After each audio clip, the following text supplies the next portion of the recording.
If you dig the twisted, admire the outlandish, and are enamored by the unusual, you're in the right place. True crime, the supernatural, the unexplained, now you're speaking our language. If you agree, join us as we dive into the darker side. You know, because it's more fun over here. Welcome to Total Conundrum. Warning, some listeners may find the following content disturbing. Listener discretion is advised. Ha ha ha ha. You take Tylenol to feel better, to ease a headache, to chase away the aches and pains of everyday life. You don't take Tylenol to die. But in 1982, 7 people in the Chicago area did just that. They took a capsule that was supposed to help them, and within minutes, they collapsed. No warning, no explanation. What followed would change the way we trust medicine, packaging, and even the world around us. A crime so random, so terrifying, it shook the entire nation, and to this day, it remains unsolved. This is the story of the Tylenol Murders. It's late September in the suburbs of Chicago. The leaves are just starting to turn. Kids are back in school. The Cubs are finishing out their season. There's no social media, no 24/7 true crime podcasts, just the news, a cup of coffee, and a medicine cabinet full of trusted brands. Tylenol, Johnson & Johnson's golden child. One of the most widely used over-the-counter pain relievers in America. By 1982, they owned 35% of the market. Extra-strength Tylenol wasn't just a staple. It was a go-to for nearly every household in the country. People didn't question what was in their pills. There were no tamper-evident seals, no foil to peel back, no sealed for your protection warnings. You just popped the top and swallowed a capsule. And why wouldn't you? It was Tylenol. But within just 2 days, that trust would shatter. One capsule at a time. 7 lives lost. Dozens more forever changed. A little girl with a sore throat. A newlywed couple mourning a brother. A young mother. A flight attendant. A postal worker. All of them took something they thought was safe. And all of them were poisoned. We're not just telling you a story about a crime. We're telling you a story about Mary Kellerman, Adam Janus, Stanley Janus, Teresa Janus, Mary Reiner, Paula Prince, and Mary McFarland. Real people, real families, real heartbreak. These victims weren't famous. They weren't rich or powerful. They were just people. People like us, like you. There were no patterns. Most of the victims didn't know each other. They didn't all shop at the same place. But what they did have in common was the bottle of Tylenol. Someone out there had taken bottles off the shelves, opened them, and laced the capsules with potassium cyanide, a poison so lethal it can kill in less than a minute. And then they put them back. It wasn't just murder. It was terror. Prepackaged, unpredictable, and horrifyingly effective. And once it started, nobody knew where it would strike next. In this episode, we'll take you through the entire case, from the first collapse in a suburban bathroom to the chaotic ERs, the stunned detectives, and the nationwide panic that followed. We'll walk you through every victim's story as it unfolded, every public warning, every suspect, every dead end, and we'll ask the question that still haunts investigators, journalists, and grieving families to this day. Who would do something like this? And why did they stop? And how did they get away with it? So grab a drink, preferably one you opened yourself, and settle in. This is Total Conundrum, and this is the chilling, heartbreaking, still unsolved story of the Tylenol murders. It started like any ordinary morning. A 12-year-old girl in Elk Grove Village had the sniffles, nothing serious, just a sore throat, a little congestion, and the kind of thing any kid might wake up with after the season change. Her name was Mary Kellerman. She was a 7th grader at Adams Junior High, bright, sweet, full of life. She was into horses, had just gotten a new bike a few weeks earlier, the kind of kid who made her parents proud without even trying. On the morning of September 29th, 1982, her parents gave her one extra strength Tylenol before school. Just something to ease the symptoms and get her through the day. She took it, went to the bathroom to finish getting ready. A few minutes later, they heard a thump. Her father, Dennis Kellerman, rushed in. Mary was lying on the floor, unconscious. He called 911 immediately. By the time the ambulance arrived, she wasn't breathing. Paramedics attempted to revive her en route to Alexian Brother Medical Center, but it was of no use. Mary Kellerman was declared dead at just 12 years old. Doctors were baffled. There was no known illness, no allergies, no trauma. Her heart had stopped, but the why was a complete mystery. They ran tests, checked for infections. They even considered congenital heart issues. But nothing made sense. She'd been fine the night before. The timeline didn't match up for a viral cause, and there were no signs of internal damage, trauma, or pre-existing conditions. Her parents were absolutely devastated, and worse, left without answers. They had lost their daughter in the most abrupt, terrifying way imaginable, and no one could explain how it happened. It's important to remember at this point, nobody was thinking foul play. This was still seen as a bizarre, isolated medical event. One tragic death, no pattern, no panic, not yet. But behind the scenes, something sinister had already begun. While the Kellermans were mourning their daughter, other families were unknowingly walking into the same trap. It was like a ticking time bomb was already counting down in medicine cabinets across the Chicago suburbs. And Mary's death, it wasn't an isolated case. It was the opening shot. I can't even imagine the pain of waking up thinking your kid has a cold, and by noon, they're gone. It hadn't even been in the house for 12 hours. A brand new bottle, sitting there like it was nothing. And by morning, it had taken her life. It's horrifying. And worse, there was no way for them to know. No tamper seal, no warning. And while cyanide sometimes smells like bitter almonds, most people can't even detect it. To them, it was just a pill, like every other pill they ever trusted. And they weren't the only ones. In fact, while doctors were still trying to explain what happened to Mary, another family would soon lose not one, but 3 loved ones in the span of hours. And that's where we're heading next. Arlington Heights, the Janus family. What happened in that house would crack this case wide open and turn Chicago into the epicenter of one of the most terrifying mysteries in American history. Just a few hours after Mary Kellerman's shocking death, another life was quickly unraveled, only a few miles away. Adam Janus was a 27-year-old postal worker, a quiet, dependable guy living in Arlington Heights, Illinois. On the morning of September 29th, he wasn't feeling well, maybe a cold coming on, maybe just a little worn down. So he called in sick. Later that morning, he went to a nearby Jewel Osco pharmacy and picked up a bottle of extra strength Tylenol, hoping it would help him feel better. He brought it home, took 2 capsules, and within hours, he was dead. Just 2 capsules, that's all he took. He collapsed not long after and was rushed to the Northwest Community Hospital. His family followed in shock, watching as doctors tried and failed to resuscitate him. They were told he died of a massive heart attack. No warning signs, no pre-existing conditions, just sudden cardiac arrest. It made no sense, but if that wasn't tragic enough, the worst was still coming. The Janus family was in complete disbelief.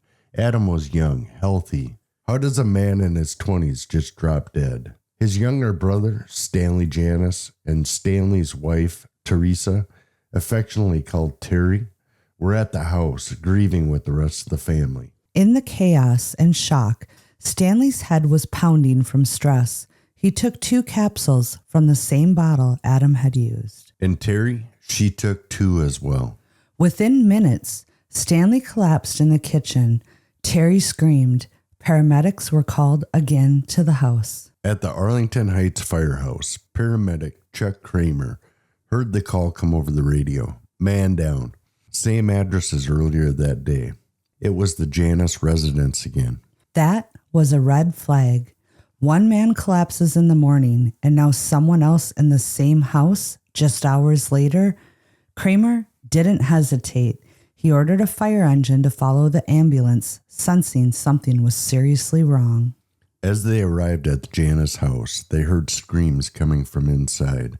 Stanley had gone down, collapsed on the kitchen floor. Paramedics rushed in to his side and began emergency intervention. Terry was grieving, overwhelmed, starting to feel dizzy herself. She turned to Chuck Kramer, grabbing his shoulder for support. She screamed, "Stanley! Stanley!" Then she groaned and collapsed right there. Kramer thought maybe she just fainted. Maybe the stress was too much. But when he turned her over, he knew her eyes were fixed and dilated. This wasn't fainting. This was something much more serious. 2 people, both young, both healthy, went down within minutes. Same symptoms, same house, same bottle of Tylenol. And with that, everything changed. Stanley was transported to the hospital, but never regained consciousness. He died that same evening. Terry was taken to a different facility, Lutheran General, but dies 2 days later. 3 family members, all gone within days. What kind of tragedy hits a single family like that? Even seasoned doctors were shaken. At first, they wondered, could it be carbon monoxide, a gas leak, contaminated food? But those theories fell apart under scrutiny. One of the people who stepped in to look more closely, Nurse Helen Jensen. Helen was a public health nurse working for Arlington Heights. She was assigned to help investigate what happened at the Janus household. She wasn't a cop or CSI, but she had instincts, and she trusted those instincts. While standing in the bathroom, she noticed the open bottle of Tylenol. Something clicked. She remembered Adam's wife had said he took some Tylenol before he collapsed. She counted the capsules. There were 6 missing. That was her red flag. She not only collected the Tylenol bottle, she also found the receipt from that very day's purchase in the trash. It confirmed the timeline. She placed the bottle and the receipt in a Ziploc bag and handed them over to investigators. And in that moment, something clicked. This stark realization confirmed her suspicion. She looked at the officers and said, "It's got to be the Tylenol." But instead of taking her seriously, they brushed her off. Despite bringing forward the only solid lead, a brand new bottle, missing capsules, a matching receipt, Helen Jensen was ignored. Later, she reflected on that moment with frustration.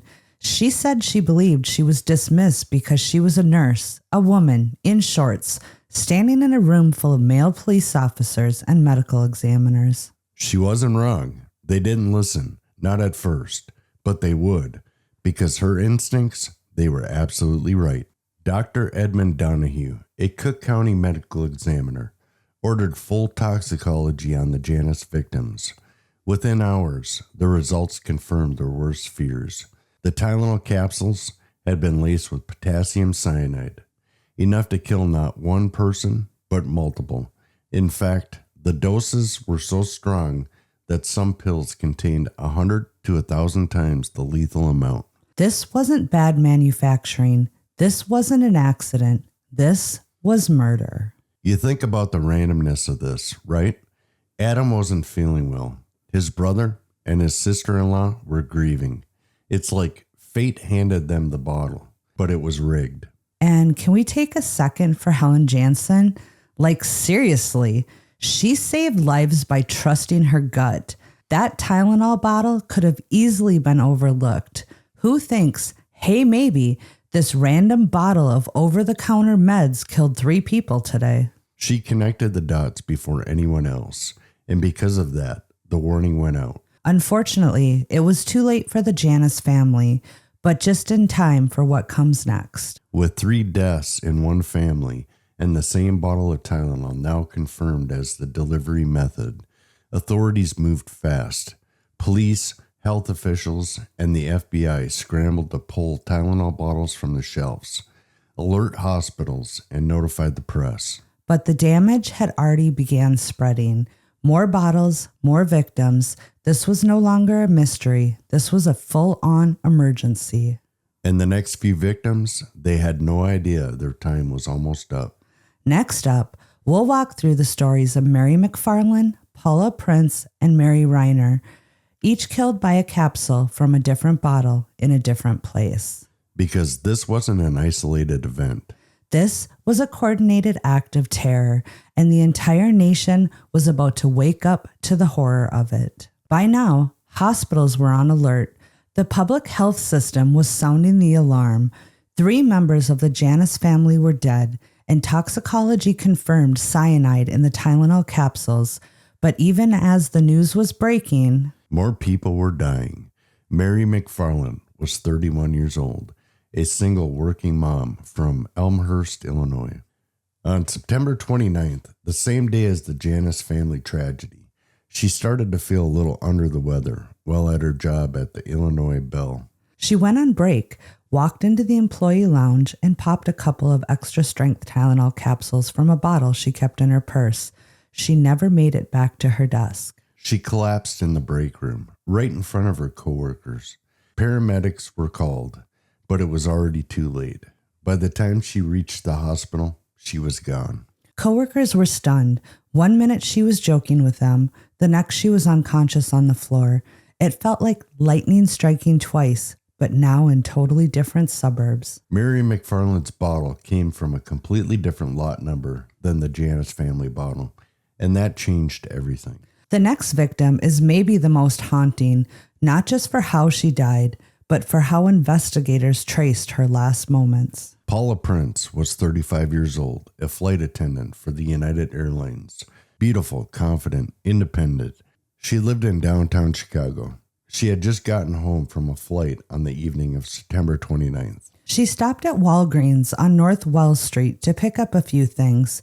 Security footage shows her cool, collected, walking the aisles, grabbing a bottle of extra-strength Tylenol, and heading to the register. She paid in cash, thanked the cashier, and left. That security video would become one of the most chilling pieces of evidence in the case. It was the last footage ever taken of her alive. Paula was found dead in her apartment 2 days later, on October 1st. The Tylenol bottle was on her bathroom counter, opened, with several capsules missing. And just like the others, the capsules were laced with cyanide. Mary Lynn Rayner was just 27 years old, living in Winefield, Illinois. She had recently given birth to her 4th child and was still recovering, adjusting to life with a newborn. On the morning of September 30th, she was at home with her children when she started to feel unwell. Like so many others, she reached for the Tylenol, the same red and white capsules trusted by millions. She collapsed almost immediately. Her older children ran to her side. Her husband called 911, but again, by the time help arrived, it was already too late. She left behind 4 children, including a baby who would never remember her mother's voice or touch. One moment she was caring for her family, and the next she was gone. Let's just sit with that for a second. These weren't political figures. These weren't celebrities. These were normal people living normal lives. They were mothers, sisters, co-workers, neighbors. They were the people in line next to you at the pharmacy, and they died because they trusted a product on the shelf. And it wasn't just that they died. It's how they died. Violently, suddenly, with no warning and no idea what had happened. And for every person who died, there were dozens of witnesses, husbands, kids, coworkers who watched in horror as their loved one collapsed before their eyes. There was no pattern, no logic. The poison didn't discriminate. And worst of all, nobody knew how many more bottles were still out there. I don't think we can overstate how terrifying this was. This wasn't someone coming after you. This was someone coming after everyone. Exactly. This was universal vulnerability. I mean, think about how many times we've taken Tylenol in your life without a second thought. And back then, there were no safety seals. No click if seal is broken warnings. You just twisted off the cap and hoped for the best. And now, with multiple victims from different cities, different stores, and different lot numbers, it was obvious. This wasn't just a fluke. It was a deliberate, calculated act of product tampering. Coming up, we'll talk about what happened next, how hospitals, investigators, and Johnson & Johnson scrambled to pull the bottles off the shelf and warn the public. But by then, the damage was already done. By the time Mary McFarland, Mary Reiner, and Paula Prince had collapsed, the medical community was already on high alert. 3 deaths in one family on September 29th had set off alarm bells, and it was all thanks to one woman who trusted her instincts. And now the question was, how many more bottles were still out there? The bottle from the Janus home carried a lot number, MC2880. Investigators immediately used this to track its manufacturing and distribution history. It had been produced at Johnson & Johnson McNeil plant and shipped out to multiple retailers in the Chicago area. But here's the kicker. Not all of the tainted capsules came from that lot. Exactly. When investigators pulled Tylenol from other victims' homes, like Mary McFarland, they found that her bottle came from a totally different lot. That meant the problem wasn't at the factory. It was happening after the bottles left the plant, in stores, on shelves, or in someone's hands. That revelation changed everything. Once the cyanide connection was made public, the medical system went from confused to completely overwhelmed, almost overnight. Hospitals across the Chicago area were suddenly flooded with people convinced they'd been poisoned.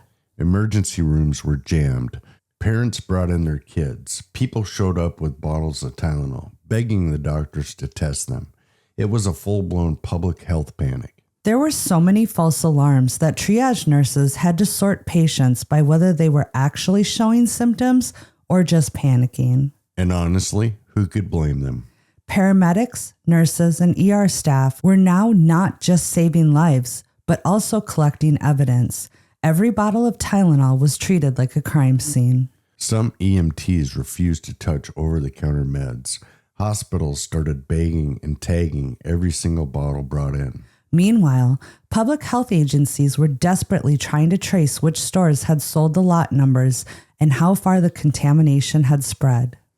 They didn't just check the pharmacies. They checked gas stations, convenience stores, supermarkets, anywhere that sold Tylenol. And it was spreading from Schaumburg to Arlington Heights, from Winfield to Chicago proper. Victims were dying in different neighborhoods, different counties, and from different bottles. Can you even imagine being a nurse during this week?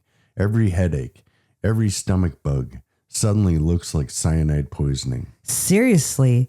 And you have to be on edge because you're not just treating the sick now, you're also trying not to be the next victim.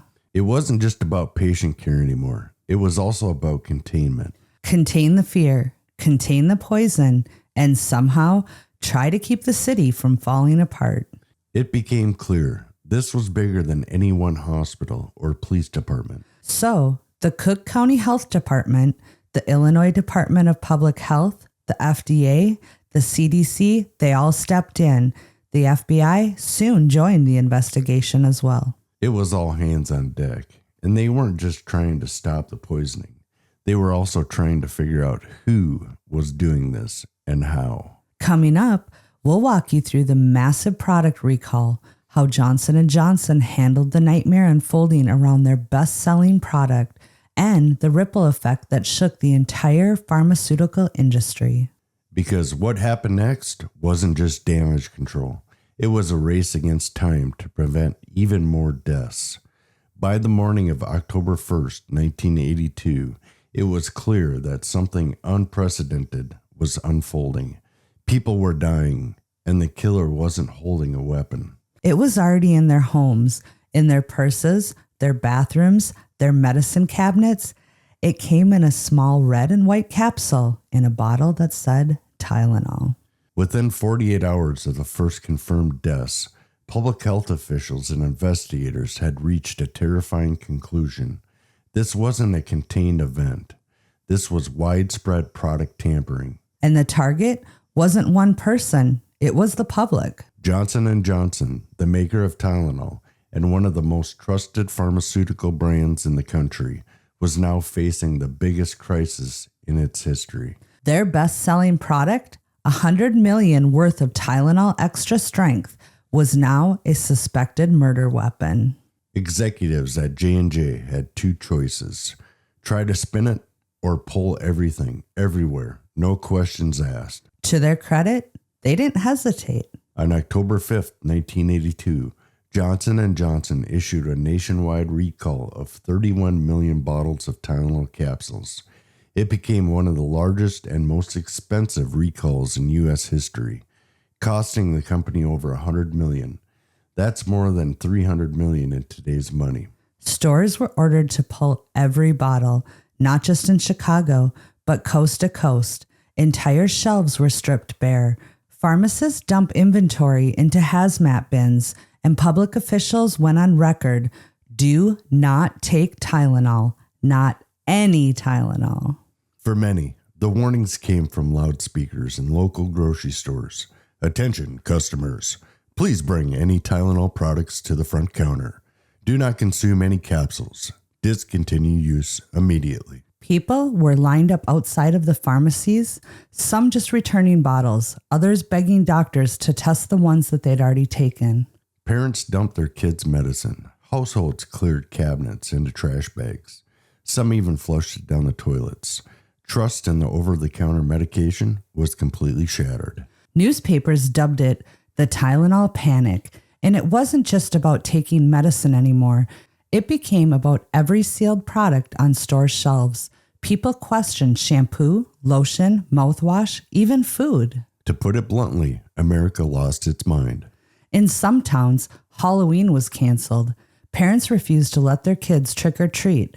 Rumors of poisoned candy swirled even though there were no direct links. But the mood had shifted from cautious to paranoid. Schools sent home flyers warning families to inspect everything and anything consumable. Neighborhood watch groups formed overnight. Chicago suburbs like Schaumburg, Elk Grove Village, and Arlington Heights practically shut down. Some communities even banned all capsule medications, requiring pills to be destroyed or returned to pharmacies. The recall didn't just shake consumers. It sent a thunderclap through the entire pharmaceutical industry. Stores were losing money by the day.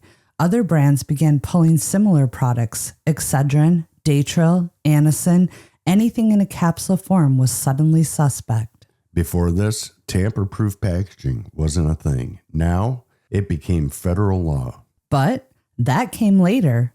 At this moment in 1982, the country was terrified, and rightfully so. You know, it's easy now to see the blister packs, the foil seals, and think, yeah, this is just normal packaging. But before this happened, none of that existed. Right? You could just pop open a bottle at the store. No cotton, no plastic ring, no seal. Just unscrew the cap and go. It's wild how we didn't think twice. It took 7 innocent people dying for the system to admit it was vulnerable. And J&J knew that if they didn't act fast, there'd be more. Coming up, we'll explore the hunt for the killer, how the FBI chased leads across the country, and the bizarre letter that demanded $1 million to stop the murders. Because while J&J was recalling pills, someone else was watching it all unfold and trying to cash in. By early October 1982, the country was in chaos. 7 people were dead. Tylenol had been pulled from every shelf, and the public wanted answers. Someone had poisoned those capsules. Someone had taken ordinary bottles from store shelves, filled them with cyanide-laced capsules, and returned them untraceable. And now that someone had a nation gripped in fear.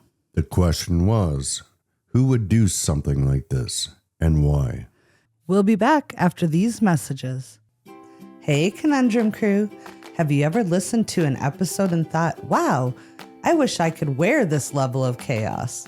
Well, now you can. That's right. Total Conundrum officially has merch. Hoodies, t-shirts, mugs, stickers, everything you need to rep your favorite mystery-loving, banter-filled podcast in style. And the best part? Our signature cute pink brain is front and center, scratching its head just like the rest of us, trying to figure out life's weirdest mysteries. Honestly, it's the perfect representation of our show. Smart, a little confused, and totally adorable. Just like me! Yeah! Sure, Jeremy. Let's go with that. Anyways, if you want to grab your official Total Conundrum merch, head to bonfire.com/store/total-conundrum and get yourself something spooky, stylish, and absolutely conundrum worthy. Because nothing solves a mystery quite like retail therapy. Available now while supplies last. And back to the show. Enter James William Lewis. On October 1st, 1982, just days after the deaths, Johnson & Johnson received a handwritten letter postmarked from Chicago. It was short, cold, and chilling. If you want to stop the killings, wire $1 million to this bank account listed below. The letter included precise details, like specifics on putting cyanide in the capsules and returning the products to the store shelves and claim responsibility for the poisonings. It was signed simply, Tylenol Killer. They traced the extortion letter to a bank account belonging to Frederick Miller McCahey, a former employee of Leanne Lewis, James Lewis's wife. As it turned out, before leaving her job at the travel agency, Leanne had pre-posted a batch of envelopes using the office's postage meter. One of those envelopes was later used to send the extortion letter. Even more suspicious, the bank account number listed in the letter belonged to McCahey, but the account had already been closed, and investigators believed it was used to frame him. James and Leanne were eventually tracked down, not in Chicago, but in New York City, in a library reading room. They were using fake names and living off the grid. Lewis was arrested and charged with attempted extortion, but here's the twist. He was never charged with the murders. He and his wife were living in New York at the time of the Tylenol deaths. Still, investigators weren't convinced he was innocent. They believed he knew more than he was admitting. He had an impressive knowledge of chemistry, worked as an accountant, a tax advisor, and had a rap sheet longer than a conspiracy forum thread. Fraud, forgery, identity theft, you name it. And the worst part, with all of that, he may have gotten away with murder more than once. Oh, you're talking about Raymond West, right? Exactly. Back in 1978, 4 years before the Tylenol murders, Lewis was suspected in the death of 72-year-old Raymond West, an elderly man from Kansas City. West had hired Lewis to do some bookkeeping, and then poof, Raymond disappears. And Lewis, he turns up trying to cash forged checks from the guy's account. Then police found Raymond's dismembered body in his own attic, hacked apart with a saw. When police questioned Lewis, he admitted to forging the checks, but denied having anything to do with the murders. And somehow, he got off on a technicality. He was not read his Miranda rights. So let's add this up. Raymond West, dead and dismembered. Tylenol victims, poisoned with cyanide. And James Lewis is right there in the shadows of both, not charged in either death, but tied to both cases. It makes you wonder, how many lives did he touch in the worst possible way? And how many times did he just slip away? Over the years, Lewis had written multiple disturbing letters, some threatening violence, other extorting money from businesses. One of those letters was sent to Frederick Miller McCahey, demanding payment for Leanne's final paycheck, which had bounced due to insufficient funds when she tried to cash it. He served 13 years in prison for extortion. But again, no murder charges were ever filed. In 2023, just months before his death, Lewis appeared in the Netflix docuseries Cold Case: The Tylenol Murders, and it was his final interview, and in it, he continued to deny having anything to do with the poisonings. James Lewis gave more than one explanation for why he sent that letter to Johnson & Johnson, and depending on which version you hear, it's like he was living in two different realities. Right? Back in 1983, when he was actually on trial for the extortion charge, his lawyer told the court that the letter had nothing to do with the Tylenol murders. Instead, they claimed it was this twisted little scheme to embarrass his wife's former boss, Frederick Miller McKay, the guy whose bank account he used in the letter. Apparently, because McKay had bounced Leanne's final paycheck when she left her job at the travel agency, Lewis was trying to frame McKay, according to his defense lawyers, to make it look like he was the one behind the poisonings. Yeah, totally normal reaction. Someone stiffs you on a paycheck and the first thought is, let me write a fake murder confession and tie it into your name. That'll show them. But then fast forward a few decades later, he's older, softer spoken, and sitting down for the Netflix docuseries, and suddenly a whole different story. Now he claims the letter was written out of grief. He says he blamed Johnson & Johnson for the death of his daughter, who, according to him, died after a malfunctioning heart patch made by the company. And he said that's why he wrote the letter, not for the money, not to frame anyone, just to lash out at the company he held responsible. His final words were, "It wasn't about money, it was about pain." Except in both stories, he's still shifting the blame. First, it was his wife's boss. Then it was the pharmaceutical giant. But never once did he take any responsibility for what that letter unleashed.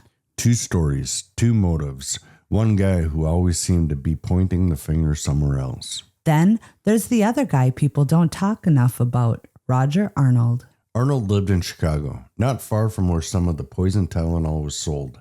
He had access to cyanide, meaning he understood toxic ingredients. He was brought to the attention of the police by a bar owner named Marty Sinclair, who told detectives Arnold had been talking openly about the Tylenol case and about people dying. Police raided Arnold's home and found chemicals, beakers, lab equipment, and a disturbing amount of technical reading material on poisons. He also had a grudge against the world, it seemed, but there was no direct link between him and the tainted bottles. Months later, in an absolutely bizarre twist, Arnold murdered John Stanish, a man he wrongly believed, and reported him to the police during the Tylenol investigation. It was a revenge killing, cold, calculated, and completely unrelated to the original investigation. He was arrested, charged with second-degree murder, and sentenced to 30 years. Investigators kept a close eye on Arnold for years after that, but again, they could never link him to the Tylenol poisonings. Which leaves us with the most frustrating status of all, suspicion but no proof. Some theorized early on that the poisonings may have been a result of contamination at the manufacturing plant, but that idea quickly fell apart. The victims' bottles came from multiple plants with different lot numbers, and they were sold at different stores across Chicago. So unless someone contaminated them at the distribution level, which was unlikely, it had to be post-manufacturing tampering. Which meant this was done by hand, in the wild, in stores. Someone had bought the Tylenol, opened the bottles, laced the capsules, and returned them to the store shelves. And that meant this killer had to be methodical, mobile, and absolutely unhinged. After the Tylenol killings, the country saw a wave of copycat poisonings from Excedrin to Lipton cup of soup. In 1986, Stella Nickel was convicted of murdering her husband and another woman by poisoning Excedrin capsules with cyanide. She did it for the insurance payout, but used the Tylenol murders as inspiration, hoping her crime would blend in. But it wasn't just pills people had to worry about. After the Tylenol murders, even everyday comfort foods weren't safe. Yeah, Lipton cup of soup, the kind you sip when you're sick, wrapped in a blanket, watching reruns. In 1986, a woman in the Bronx opened a packet of cup of soup, took a sip, and immediately knew something was wrong. She'd been poisoned. The soup had been laced with a caustic substance, likely lye. She suffered severe chemical burns to her mouth and throat. Tests confirmed it wasn't a fluke. That packet had absolutely been tampered with. Lipton yanked cup of soup from the store shelves, and the public freaked out. And to this day, no one knows who did it. No motive, no suspect, no justice. Just a burnt mouth and a memory that every time you tear open a packet, you're trusting it won't try to kill you. But none of the later cases were ever tied to the original Tylenol killings. This was something else, something darker. What haunts me is that this person or people might have walked into these stores, tampered with the capsules, and walked right out, completely unnoticed. No fingerprints, no cameras, no one questioning someone standing in an aisle for a few minutes. It's 1982. Nobody was watching. And whoever did it may have never done anything like it again. Or maybe they did. We just haven't connected the dots. Coming up next, we'll shift from the suspects to the aftermath. How this crime didn't just change public safety, it rewrote the rule book on how medicine is made, packaged, and trusted. Because even though the case remains unsolved, its impact is still sitting on your shelf. Every time you crack open a new bottle of pills, the seal is there for a reason. The poisonings were horrific enough on their own, but what really made this story explode was the media. The Tylenol murders dominated headlines across the country. Every paper, every news station, every nightly broadcast was reporting the same terrifying message. Someone is poisoning Tylenol. People are dying, and the killer is still out there. From October 1st through the entire month, it was the lead story on every major outlet: NBC, CBS, ABC, the Chicago Tribune, New York Times, Time Magazine, you name it. Panic spread faster than facts. As we mentioned earlier, there were rumors of poison candy, other tampered products, and nationwide conspiracies exploded. People didn't just stop taking Tylenol, they stopped trusting anything sealed in a bottle. There were reports of people dumping all medications in the trash, switching to homemade remedies, even refusing to buy shampoo or mouthwash. And amid the hysteria, there was one company standing right in the middle of the storm, Johnson & Johnson. Here's where things get interesting. When most companies are hit with a scandal, they hide, they spin, they protect the brand at all cost. But Johnson & Johnson, they did the opposite. They pulled 31 million bottles of Tylenol from the shelves.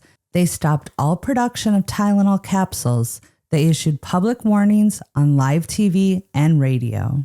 They even ran full-page ads in national newspapers, listing the affected lot numbers and telling people not to use their own products. J&J also offered to exchange any Tylenol products for tablets or a different form.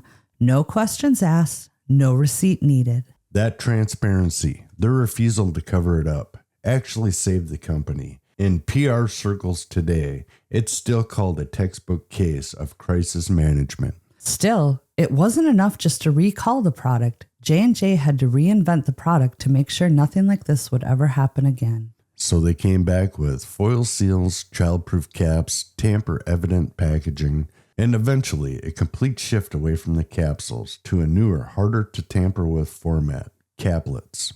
Capsules had been popular because they dissolved faster, but after Tylenol, they were seen as vulnerable, easy to pull apart, and contaminate. The capsule, once a symbol of convenience, now looked like a security risk, and the shift, though it cost millions, saved lives. All of this pressure, public, corporate, and political, led to one of the biggest changes in FDA regulation history. In 1983, the Congress passed the Federal Anti-Tampering Act. It made it a federal offense to tamper with consumer products, punishable by up to life in prison. It also gave the FDA and law enforcement more power to regulate packaging, issue recalls, and hold companies accountable for security lapses. The law required all over-the-counter medications to include at least one tamper-evident feature, but most added 2 or more. And today, every time you open a bottle and see a plastic neckband, glued-on foil, a clicking safety cap, you're looking at the legacy of the Tylenol murders. It's kind of wild to think that before 1982, you could just walk into a store, twist off a pill bottle, and that was it. No seal, no warning. Now, if the seal is broken, it's like DEFCON 1. We don't even think twice. We just throw it away. Exactly. The Tylenol case changed how we shop, how we trust, and how the government watches out for us. And it all started with a handful of red and white capsules that looked harmless but were anything but. Up next, we'll bring you into the modern era, how the case was reopened decades later, what new technology brought to light, and why the killer may still be out there. Because even with all the safety laws, all the changes, and all the years that have passed, one thing hasn't changed. No one has ever been held responsible for the Tylenol murders. For over 25 years, the Tylenol murders haunted Chicago and the entire nation without answers. The initial investigation had turned up suspects, theories, and headlines, but no charges, no arrests, no justice. And so the case went cold. By the mid-1990s, it was mostly shelved. Investigators retired, files gathered dust, families tried, somehow, to move on. But the grief, the anger, the fear, that never faded. Then, in 2009, a glimmer of hope, the FBI officially reopened the case, launching a new task force to reinvestigate the poisonings using modern forensic technology, including DNA analysis, which hadn't existed in 1982. This wasn't just a paperwork reread. Federal agents began reviewing evidence from every case crime scene, pulling out capsule remnants, packaging, bottle caps, anything that might carry DNA, even after all those years. And the goal? Compare it against a database of known offenders and the prime suspects. Naturally, James W. Lewis was once again front and center. He was living in Cambridge, Massachusetts at the time, still maintaining his innocence, but the FBI wasn't ready to let him go. In February 2009, agents served a search warrant on his home. They seized computers, files, chemical books, and even dusted his personal items for DNA. They also collected a fresh DNA sample directly from Lewis, comparing it to any potential profiles they could lift from surviving evidence. But it came up empty, no match. Frustrating, yes, but the FBI wasn't done. Remember Roger Arnold, the man with the cyanide access and a background in chemistry, a murder conviction for killing the wrong guy? Well, by 2008, Arnold had passed away, but the FBI still considered him a potential suspect. So, in an extraordinary move, they exhumed his body to retrieve a DNA sample. His remains were tested against the evidence, capsule packaging, bottle seals, anything that might have preserved genetic material. And again, no match, nothing definitive, nothing to tie him physically to the crime. 2 suspects, one still alive, one 6 foot under. Both left the case in exactly the same state, unsolved. In the middle of it all was the Janus family, who had suffered the worst blow of anyone. 3 members dead in one day from one bottle. But it wasn't just loss, it was injustice. Decades had gone by, and still no one had been held responsible. So when the case reopened, Joe Janus, the surviving brother, stepped forward. He publicly supported the renewed investigation, gave media interviews, and worked closely with the task force, hoping for a closure before his own time ran out. He told the Chicago Tribune, "I just want the person who did this to be known. I want my family's names to be cleared of rumors. I want to stop wandering." Imagine that, spending 30 years haunted by the same question and still not having a single answer. No trial, no confession, just silence. And you're not only dealing with grief, you're living in a world where your loved one's death is a mystery on Wikipedia. People debate it like it's a trivia question, but you buried 3 siblings. That's the weight of an unsolved case. It doesn't just hurt, it suspends you in time. One of the biggest challenges in this case is that so little usable evidence remains. Cyanide doesn't leave behind a residue. The capsules were thrown out.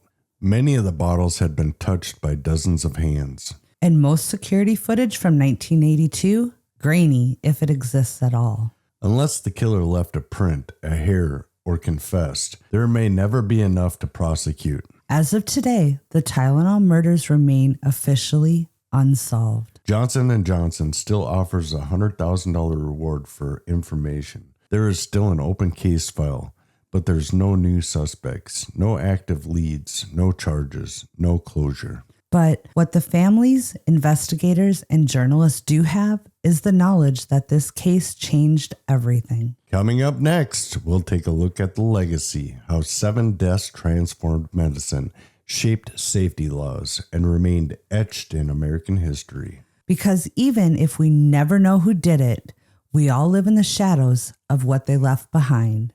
It's been over 40 years since the fall of 1982, since 7 people in the Chicago suburbs took a pill to feel better and never got back up. In those 4 decades, medicine changed, packaging changed, laws were rewritten, safety became a priority because it had to be. But some things, they never changed. The grief, the unanswered questions, the families still waiting for closure.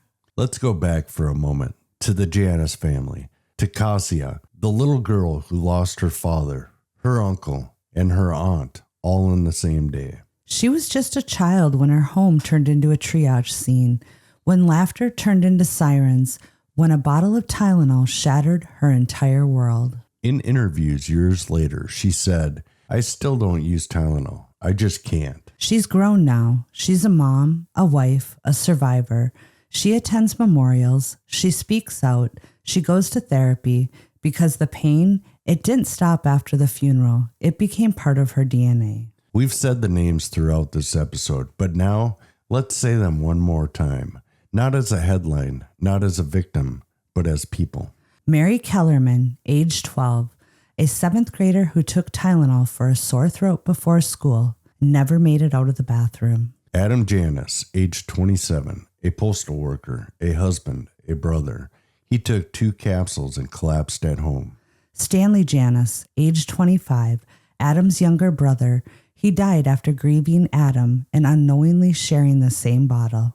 Teresa Terry Janus, age 20, Stanley's wife, vibrant, full of life. She collapsed beside her husband. Mary Lynn Reiner, age 27, a new mother. She had just given birth. She took Tylenol for post-delivery pain and died on her kitchen floor. Mary McFarland, age 31, she collapsed at work during her break. The last thing she ever took was a capsule from her purse. Paula Prince, age 35, a flight attendant, seen on surveillance video buying Tylenol, her unopened mail sat next to her body. They weren't celebrities. They weren't targets. They were everyday people living ordinary lives, caught in an unimaginable moment. And yet, from their tragedy, the country learned. The deaths triggered a fundamental shift in how we handle medicine, consumer goods, and public trust. Seals, bands, pop tops, blister packs. You see them every day, probably without thinking, but they weren't there before 1982. Those safety features, their legacy, that's what those 7 people left behind without ever choosing to. Before the Tylenol murders, tamper-evident packaging was rare. Afterwards, it became law. The Federal Anti-Tampering Act gave the FDA real power. Companies were forced to rethink everything from packaging to PR. Public trust took a hit, but it also got smarter. We started looking at our bottles, listening for the clicks, checking the foil, asking more questions. In that sense, the victims changed all of us. Even if we don't remember their names, we feel their impact every day. Next time you open a bottle and hear that click, think of them. Because that click isn't just a seal. It's a reminder of what was lost and what we learned.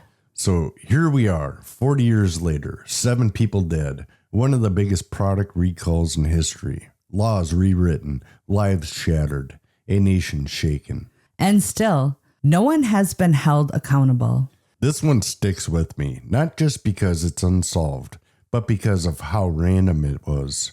There's something chilling about the idea that you didn't have to be a target to be a victim. Right?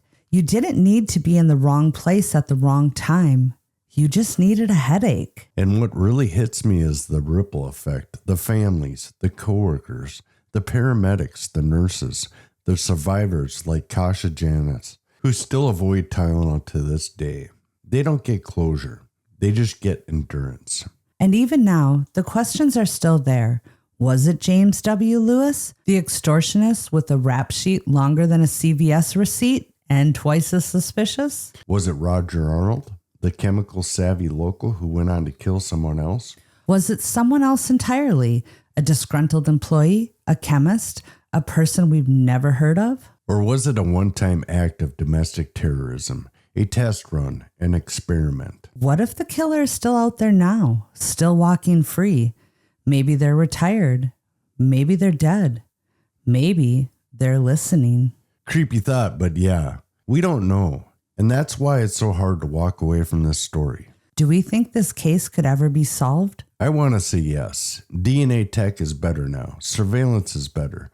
But the evidence, it's old. And cyanide doesn't leave much behind. Unless someone confesses, or unless new forensic methods can pull something we missed, it may stay unsolved forever. And that's why these stories like this matter. Because they're not just stories. They're still open files. So, Conundrum Crew, we want to hear from you.